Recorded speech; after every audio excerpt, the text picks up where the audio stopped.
राष्ट्रवादी काँग्रेस शरदचंद्र पवार पक्षाचे उमेदवार निलेश लंके यांच्याकडे आलेलो आहोत।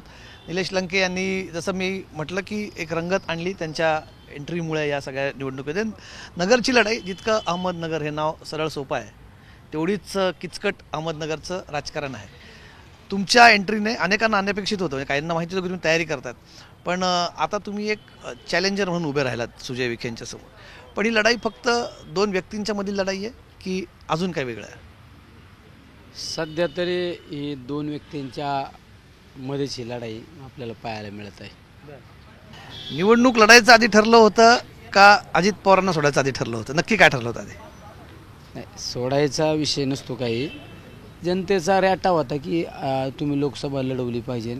त्याचबरोबर नेते मंडळींचं पण म्हणणं होतं, शेवट जनता जर आपल्याला एकमुखाने जर सगळ्या बाबतीत जर आपल्या पाठीशी उभा राहत असेल तर त्यांचा मान सन्मान ठेवला पाहिजे, नेते मंडळींचा पण मान सन्मान ठेवला पाहिजे। त्यामुळे या भूमिकेतून मला या निवडणुकीला सामोरं जावं लागलं। पण खासदार व्हावं असं का वाटलं? म्हणजे निलेश लंके हे अनेक वर्ष तिथल्या समाजकारणात आहेत, आमदार झाले, आता खासदार व्हावं असं का वाटतं त्यांना? शेवट मला नाही वाटलं आमदार व्हावं, मला सुद्धा वाटलं नव्हतं, जनतेला वाटलं होतं।